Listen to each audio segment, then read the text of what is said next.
Alors aujourd'hui je voulais te parler un peu de travailler ses jambes, comment travailler ses jambes au poids de corps sans forcément savoir réussir à faire le squat pistol. Souvent ce qui pose problème avec le squat pistol, c'est que ça demande beaucoup de skill à la fois, c'est-à-dire que tu as besoin de force, mais également tu as besoin d'équilibre. Tu as intérêt à avoir un bon sens de l'équilibre, une bonne souplesse, une bonne flexibilité, tout ça. Et que si tu n'as pas forcément ces qualités, tu peux être handicapé pour réaliser cet exercice malheureusement. Donc comment profiter du travail unilatéral, parce que souvent les jambes, pour vraiment les sentir au poids de corps, il faut que tu travailles de manière unilatérale sur une seule jambe. Comment faire pour profiter de ce bénéfice de travailler sur une seule jambe sans forcément avoir l'inconvénient ou l'handicap que peut poser le squat pistol, les difficultés que peuvent poser le squat pistol. Donc je t'ai trouvé 3 exercices, il doit y en avoir peut-être d'autres, mais en tout cas ces trois exercices je les trouve vraiment intéressants parce que au moins pour 3 sur 4 exos, ils enlèvent le côté équilibre. Tu vas voir, même pour le quatrième, on va pouvoir quand même se démerder sans jouer avec l'équilibre. Donc pour enlever les handicaps, premier exercice tout con, c'est le Bulgarian Split Squat. On appelle ça le Bulgarian Squat, squat bulgare, le split squat, je crois, on l'a vu aussi comme ça. Donc, faire cet exercice, c'est en fait une fente classique, mais au lieu d'avoir ton pied au sol, tu vas avoir ton pied, le pied qui ne va, en guillemets, pas travailler, qui va être en support, surélevé sur un banc, une chaise, peu importe, quelque chose quand même qui ne soit pas trop haut. Ça, je l'ai un peu remarqué. Évite quelque chose de trop haut, parce qu'en termes d'amplitude, tu vas peut-être un peu être coincé. Pareil, en termes de flexibilité, tu vas pas pouvoir forcément travailler une belle amplitude. Souvent sur le split squat, on remarque que la jambe qui travaille est à angle de 90 degrés. Tout simplement parce qu'à un moment donné, ton genou qui va être, ta jambe qui va être sur le support, il y aura ton genou qui va toucher le sol et tu pourras pas aller plus bas. Donc tu peux quand même jouer sur l'angle en t'avançant ou en te reculant. Mais il faut que tu sois dans une position confortable, il ne faut pas que tu sois déstabilisé. Mais tu vas voir que ce sera beaucoup plus simple, vachement plus simple qu'un squat pistol. Donc déjà, ce qui est intéressant, c'est que c'est pas aussi difficile qu'un travail vraiment pur unilatéral, mais tu commences à l'aborder, à le sentir. Tu as plus de poids sur une jambe, la jambe qui est à l'avant notamment. Donc le but, c'est vraiment pas non forcément de prendre trop appui sur la jambe arrière, mais vraiment mettre ton poids vers l'avant. Sans te pencher, il faut que tu sois le plus droit possible en fait. Faut toujours que tu restes droit, faut pas que ton buste penche vers l'avant, mais il faut quand même que tu gardes ton poids de corps sur la jambe qui travaille. Donc cet exercice, je le trouve vraiment intéressant parce que c'est un exercice que tu peux facilement lester en fait. Tous les exercices unilatéraux, ce qui est bien, c'est que tu peux lester et t'as pas besoin de lester extrêmement lourd. Ce qui évite de mettre une trop grosse pression sur la colonne vertébrale. Souvent, c'est ce qu'on reproche au travail lesté avec le squat, c'est que souvent tu travailles avec beaucoup de poids pour traumatiser tes jambes, mais malheureusement ça peut mettre une trop grosse pression sur les articulations, la colonne vertébrale, tout ça. Donc on va éviter d'avoir un écrasement des vertèbres. Donc là, ce qui est bien en travaillant lesté unilatéral, c'est que tu n'as pas forcément à mettre énormément de poids pour sentir les effets. Donc c'est facile pour te lester, tu peux soit utiliser des haltères, soit des pierres, n'importe quoi, quelque chose qui t'alourdit en fait, une veste lestée avec quelques petites charges, peu importe. Même une barre, tu peux la mettre dessus et tu peux profiter comme ça de l'exercice de manière plus intense. Ensuite, les exercices suivants, ça va être par exemple travailler le pistol squat sans chercher à tendre la jambe forcément et le travailler en même temps surélevé.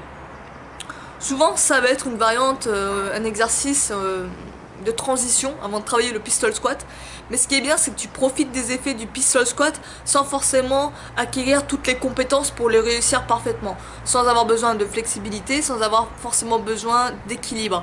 Donc ça demande un petit peu d'équilibre quand même parce que tu es sur une jambe, mais tu n'auras beaucoup moins que si tu étais à le faire vraiment proprement.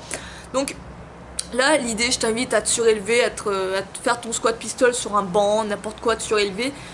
Pas trop haut parce que si tu perds l'équilibre, tu peux vraiment te faire mal, mais choisis quelque chose juste assez haut pour que ta jambe ne touche pas le sol en fait. Et là, l'idée, c'est de faire l'économie sur la jambe tendue, la jambe qui ne travaille pas, entre guillemets, et de la laisser pendre, sans forcément la laisser tomber complètement, mais la laisser un peu pendre, pas la chercher à la avoir horizontale avec le sol. Donc là tu vas voir que l'exercice sera beaucoup plus facile et plus faisable, et tu vas ressentir les mêmes effets, tu peux ressentir vraiment les mêmes effets qu'avec un squat pistol, sans qu'il y ait le paramètre de l'équilibre et de la flexibilité qui rentre en jeu. Donc ça c'est vraiment intéressant. Seul problème c'est qu'il faut vraiment réussir quand même à avoir une bonne flexibilité pour faire un squat profond. Mais normalement si tu travailles, si tu veux travailler en unilatéral, tu as dû travailler auparavant les squats profonds sur les deux jambes. Donc normalement ça ne devrait pas trop te poser de problème. Mais ça c'est une solution, une manière de faire pour travailler en unilatéral et mettre ainsi plus d'intensité sur une seule jambe. Donc comme ça tu peux faire aussi beaucoup plus de répétitions, taper peut-être dans les 10, 15, 20 répétitions voire au-delà, et ressentir une excellente congestion avec cet exercice là. Tu peux même dropper, d'ailleurs j'y pense, si par exemple tu fais du squat pistol classique, propre, tout clean, jambes parallèles au sol, etc., jambes tendues, et par exemple tu finis ta série, tu es à l'échec, hop, tu te surélèves, tu montes sur un escalier, tu montes sur un banc et tu continues en mettant moins de tension, en cherchant à moins tendre la jambe tendue justement, et en poursuivant comme ça ta série pour vraiment atteindre un gros échec musculaire. Ça peut être intéressant, ça peut être une idée comme ça. Ensuite, exercice suivant, on va dire, c'est le petit cousin du pistol squat, je trouve, c'est le shrimp. On appelle ça le shrimp, c'est simplement une fente sur une seule jambe. Une fente classique mais avec une seule jambe. Donc là, c'est vrai que ça te demande quand même un peu d'équilibre si tu veux le faire comme ça, à vide. Mais je trouve que ça demande quand même moins d'équilibre que le squat pistol. Tout simplement parce que tu auras moins d'amplitude. Si tu commences au sol, tu auras moins d'amplitude. Donc ça te demande moins de challenge au niveau de l'équilibre. Ton genou va toucher le sol à peu près à ce que ta cuisse qui travaille soit à 90 degrés environ, tu vois. Donc ça te demande moins d'équilibre. Tu peux le travailler de différentes manières pour rendre l'exercice difficile. Au début, si tu débutes, pourquoi pas commencer tout simplement à plier la jambe qui ne travaille pas derrière toi, comme tu verras sur les images, et ne pas la tenir en fait avec tes mains. Tes mains tu les mets à l'avant, comme ça t'aide encore plus pour tenir l'équilibre. Et ton but c'est de toucher le sol toucher le sol avec ton genou en fait. Et donc ça c'est la version on va dire débutant. Et petit à petit, pour ajouter de l'instabilité, de la difficulté, ça va être de tenir par exemple ta jambe avec une seule main et mettre l'autre main à l'avant, etc. Ça peut être bien. Mais là encore, tu vois, on est un peu plus dans l'équilibre, mais moins qu'avec le squat pistol. Si vraiment ça te pose problème équilibre, mais quand même tu veux travailler avec cette variante, tout simplement tiens-toi un support, mets ta main sur un mur ou quelque chose, essaie de moins t'appuyer dessus. Utilise pas le support comme une aide pour diminuer l'intensité de l'exercice, mais au contraire mets juste assez de pression, frôler ta main pour pas perdre l'équilibre en fait, juste ça. Comme ça tu ressentiras pleinement les bénéfices de ces exercices. Ensuite, dernier exo, clairement c'est pour moi je dirais entre guillemets le meilleur. Je l'aime beaucoup cet exercice parce qu'en fait ça travaille vraiment, t'as le côté vraiment intensité qui se rapproche beaucoup du pistol squat sans forcément avoir à travailler la flexibilité et l'équilibre. Là tu te concentres vraiment sur le côté force à acquérir pour le pistol. Donc c'est un step up qu'on appelle ça, un step up classique, enfin classique, on va dire amélioré en fait. Donc le step up, je pense que tu as dû déjà voir cet exercice, c'est tout simplement chercher à monter une grande marche, on va dire ça comme ça.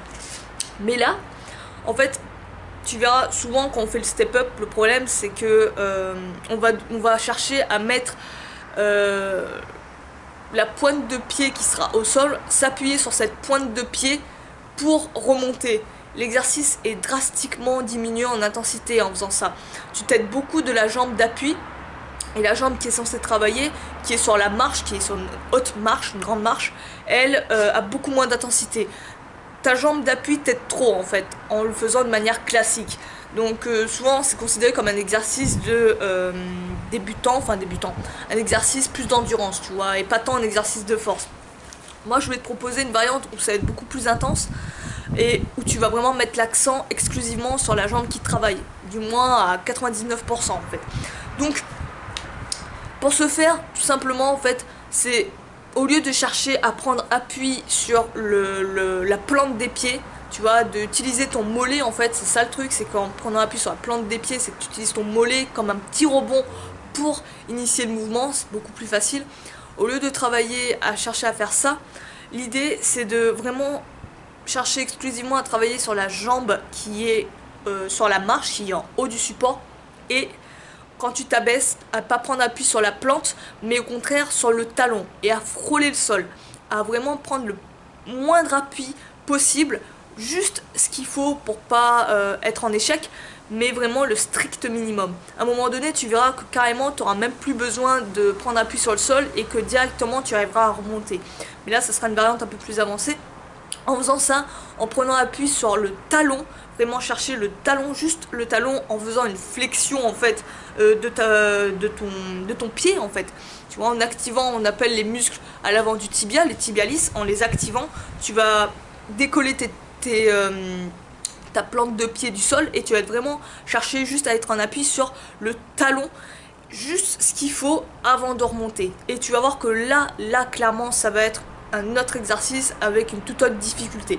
Au début, je t'invite à prendre une plateforme quand même pas très haute, juste en fait de sorte que ta jambe qui travaille soit à 90 degrés ou un peu au-dessus au début, juste pour avoir les sensations, pour voir. Quand même, il demande un peu d'équilibre. Pourquoi pas mettre ta box, quelque chose devant un mur pour pas avoir à tomber lors de tes premiers essais. Et à un moment donné, tout simplement pour augmenter la difficulté, augmenter la hauteur du support jusqu'à avoir par exemple la cuisse qui touche le mollet, et là tu seras en amplitude complète. Et à un moment donné, tu verras, tu n'auras même plus besoin de toucher le sol avec ton talon. Tu auras cette force. Donc ça, c'est vraiment un très bon exercice de transition pour le pistol squat, pour acquérir la force nécessaire au pistol squat. Donc, je t'ai parlé des 4 exercices. Tu me dis ce que t'en penses, toi, en commentaire. Essaie-les, tout, teste-les. N'hésite pas à me dire si t'en as d'autres d'ailleurs, d'autres variantes et tout, en travail unilatéral. Ça peut toujours être intéressant pour ceux qui lisent les commentaires, et pour moi, ça peut m'inspirer. Et sur ce, moi, je vais te laisser et je te dis à la prochaine. Ciao!